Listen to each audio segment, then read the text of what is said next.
Alors, des nouvelles du fameux accident en 2021, en décembre 2021, qui avait renversé un cycliste, une Model 3 folle. Qu'en est-il? Alors, 2 ans et demi après, on a enfin la réponse, quoi. Il serait temps, hein. Donc, à la base, le chauffeur de taxi s'était plaint du véhicule. Il disait que la pédale de frein n'avait pas fonctionné, tandis que l'accélérateur était bloqué. Le véhicule avait terminé sa course dans une station de Vélib. Et un conteneur à verre qui avait explosé sous la force de l'impact. Un feu tricolore avait été totalement détruit.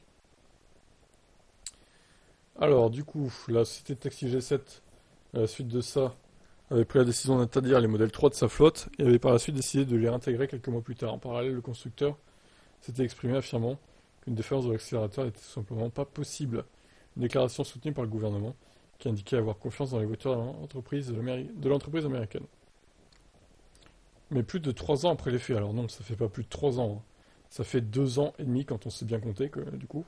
Donc le Parisien explique que l'Institut de recherche criminelle de la Gendarmerie nationale vient officiellement de rendre son rapport définitif sur l'accident mortel, et ce dernier ne laisse pas la place au moindre doute, puisqu'il nous révèle tout simplement qu'il n'y a pas eu de défaillance de la voiture lors de cette collision. Ainsi, cette dernière est mise totalement hors de cause, de même que le constructeur qui a été totalement blanchi dans le cadre de cette affaire, de quoi rassurer les propriétaires.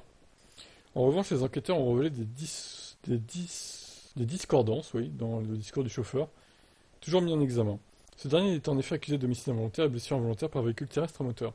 Il avait porté plainte contre Tesla. Tout au long des auditions, ce dernier ne cessait de maintenir que les freins de sa voiture avaient refusé de fonctionner malgré ses tentatives.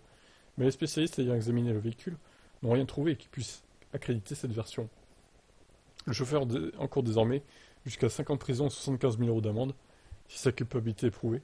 De son côté, son avocate dénonce une expertise faite à la va-vite et en demande une nouvelle, tandis que Tesla ne s'est pas exprimé sur le sujet. Le constructeur ne cesse de communiquer sur la sécurité de ses véhicules. Bon alors moi je reste un peu sceptique parce que comment c'est possible qu'un mec comme ça, chauffeur quand même qui a de l'expérience, il fasse ce genre d'erreur, il confonde l'accélérateur et le frein.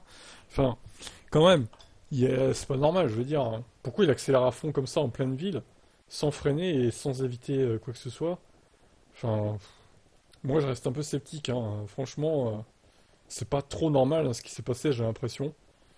Alors j'accuse pas Tesla non plus, mais moi je trouve cette histoire assez louche. Et honnêtement, j'ai des doutes sur le résultat final. Moi je pense que il y a eu un problème avec la voiture, mais qu'ils n'arrivent pas à le trouver ce qu'il y a eu en fait. Les enquêteurs, c'est surtout ça en fait. Bref, en tout cas il est dans la merde.